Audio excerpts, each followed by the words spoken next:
BJP ಮುಖಂಡ ಹರೀಶ್ ಕೊಲೆ ಪ್ರಕರಣ ಸಂಬಂಧ ಆರೋಪಿ ರಾಜೇಶ್ ಮೇಲೆ ಪೊಲೀಸರಿಂದ ಗುಂಡಿನ ದಾಳಿ ನಡೆದಿದೆ. ಹರೀಶ್ ಕೊಲೆ ಪ್ರಕರಣದಲ್ಲಿ ಪ್ರಮುಖ ಆರೋಪಿಯಾಗಿದ್ದ ಈತ ಆನೇಕಲ್ ತಾಲೂಕಿನ ಮುತ್ಯಾಲಮಡು ಚೆಕ್ ಪೋಸ್ಟ್ ಬಳಿ ಈ ಘಟನೆ ನಡೆದಿದೆ.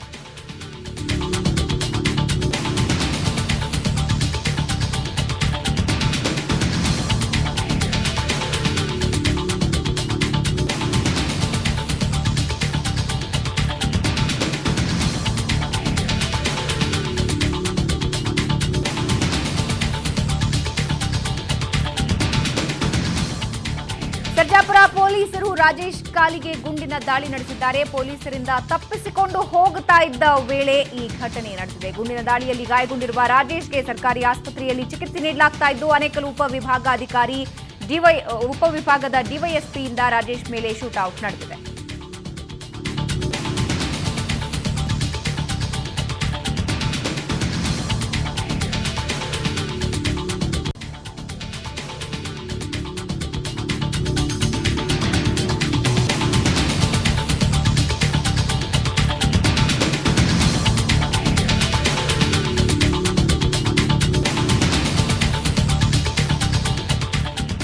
ಬಿಜೆಪಿ ಮುಖಂಡನ ಕೊಲೆ ಪ್ರಕರಣದ ಸಂಬಂಧ ಬಿಜೆಪಿ ಮುಖಂಡ ಹರೀಶ್ ಕೊಲೆ ಪ್ರಕರಣದ ಸಂಬಂಧ ಆರೋಪಿಯಾಗಿರುವ ರಾಜೇಶ್ ಮೇಲೆ ಪೊಲೀಸರಿಂದ ಗುಂಡಿನ ದಾಳಿ ನಡೆದಿದೆ. ಈತ ತಪ್ಪಿಸಿಕೊಂಡು ಹೋಗುವಂತಹ ಪ್ರಯತ್ನವನ್ನ ನಡೆಸಿದ್ದ. ಆ ಸಂದರ್ಭದಲ್ಲಿ ಆತನನ್ನ ತಡೆಯುವ ಸಲುವಾಗಿ ದಾಳಿಯನ್ನ ನಡೆಸಿದ್ದಾರೆ. ಆನೇಕಲ್ ತಾಲೂಕಿನ ಮುತ್ಯಾಲಮಡು ಚೆಕ್ ಪೋಸ್ಟ್ ಬಳಿ ಈ ಘಟನೆ ನಡೆದಿದ್ದು, ಸರ್ಜಾಪುರ ಪೊಲೀಸರು ರಾಜೇಶ್ ಕಾಲಿಗೆ ಗುಂಡಿನ ದಾಳಿ ಮಾಡಿದ್ದಾರೆ. ಪೊಲೀಸರಿಂದ ತಪ್ಪಿಸಿಕೊಂಡು ಹೋಗ್ತಾ ಇದ್ದ ವೇಳೆ ಈ ಘಟನೆ ನಡೆದಿದ್ದು, ಗುಂಡಿನ ದಾಳಿಯಲ್ಲಿ ಗಾಯಗೊಂಡಿರುವ ರಾಜೇಶ್ಗೆ ಸರ್ಕಾರಿ ಆಸ್ಪತ್ರೆಯಲ್ಲಿ ಈಗಾಗಲೇ ಚಿಕಿತ್ಸೆಯನ್ನ ನೀಡಲಾಗ್ತಾ ಇದೆ. ಆನೇಕಲ್ ಉಪವಿಭಾಗದ ಡಿವೈಎಸ್ಪಿ ರಾಜೇಶ್ ಮೇಲೆ ಶೂಟ್ಔಟ್ ಮಾಡಿದ್ದಾರೆ. ಡಿವೈಎಸ್ಪಿ ಎಸ್ಕೆ ಉಮೇಶ್ ನೇತೃತ್ವದಲ್ಲಿ ಈ ಒಂದು ಕಾರ್ಯಾಚರಣೆ ನಡೆದಿದೆ.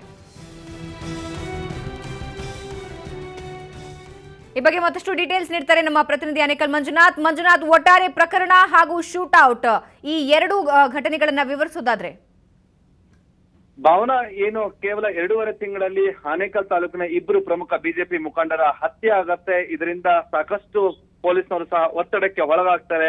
ಏನು ಕಳೆದ ರಾತ್ರಿ ಹರೀಶ ಬಿಜೆಪಿಯ ಎಸ್ಟಿ ಮೋರ್ಚಾದ ಉಪಾಧ್ಯಕ್ಷನಾಗಿದ್ದ ಈತನನ್ನ ಅತ್ಯಂತ ಬರ್ಬರವಾಗಿ ಹತ್ಯೆ ಮಾಡಲಾಗಿತ್ತು. ಅದರ ಪ್ರಮುಖ ಆರೋಪಿಯಾಗಿದ್ದಂತಹ ರಾಜಾ ಅಲಿಯಾಸ್ ರಾಜೇಶ್ನನ್ನ ಪತ್ತೆ ಹಚ್ತಾರೆ. ಆತನನ್ನ ಸೆರೆ ಹಿಡಿಯಲು ಇಂದು ಸಂಜೆ ಹೋದಾಗ ಅವನು ಪ್ರತಿಯಾಗಿ ಪೊಲೀಸ್ ಮೇಲೆ ದಾಳಿ ಮಾಡೋದಕ್ಕೆ ಪ್ರಯತ್ನಿಸ್ತಾನೆ.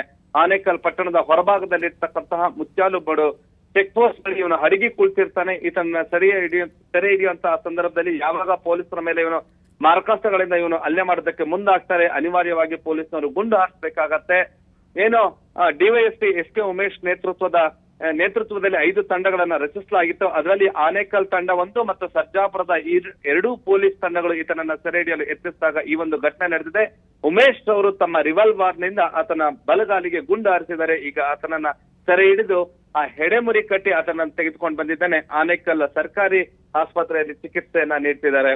ಇದು ಏನಂತಂದ್ರೆ ಒಂದು ಅತ್ಯಂತ ಕಠಿಣವಾದಂತಹ ಸಂದೇಶವನ್ನ, ಈ ರೀತಿಯಾದಂತಹ ಉಪಟಳವನ್ನ ಮಾಡೋದನ್ನ ನಾವು ಸಹಿಸೋದಿಲ್ಲ ಅನ್ನೋದನ್ನ ಕೊನೆಗೂ ಎಚ್ಚೆತ್ತಂತಹ ಪೊಲೀಸ್ನವರು ಅತ್ಯಂತ ಕಠಿಣ ಸಂದೇಶವನ್ನ ಆನೇಕಲ್ ತಾಲೂಕಿನಲ್ಲಿ ರವಾನಿಸಿದ್ದಾರೆ ಅಂದ್ರೆ ತಪ್ಪಾಗಲಾರದು. ಸಾಕಷ್ಟು 2.5 ತಿಂಗಳಿಂದ ಸಾಕಷ್ಟು ಟೀಕೆಗಳಿಗೆ ಒಳಗಾಗಿದ್ದಂತಹ ಆನೇಕಲ್ನ ಪೊಲೀಸ್ನವರು ಇವತ್ತು ದಿಟ್ಟ ಕ್ರಮವನ್ನ ತೆಗೆದುಕೊಂಡಿದ್ದಾರೆ ಮತ್ತು ಅವರನ್ನ ಕೇವಲ ಘಟನೆ ನಡೆದು 24 ಗಂಟೆಗಳ ಒಳಗಡೆ ಆರೋಪಿಗಳನ್ನ ಬಂಧಿಸೋದಕ್ಕೆ ಯತ್ನಿಸಿದಾಗ ಪ್ರಮುಖ ಆರೋಪಿ ರಾಜಾ ಅಲಿಯಾಸ್ ರಾಜೇಶ ಪೊಲೀಸರ ಮೇಲೆ ಮರುದಾಳಿಗೆ ಯತ್ನಿಸಿದಾಗ ಆತನನ್ನ ಅನಿವಾರ್ಯವಾಗಿ ಪೊಲೀಸ್ನವರು ಗುಂಡಿನ ದಾಳಿಯನ್ನ ನಡೆಸಿ ಆತನನ್ನ ಸೆರೆ ಹಿಡಿದಿದ್ದಾರೆ. ಭಾವನಾ, ಧನ್ಯವಾದ ಮಂಜುನಾಥ್ ನಿಮ್ಮೆಲ್ಲ ಮಾಹಿತಿಗೆ.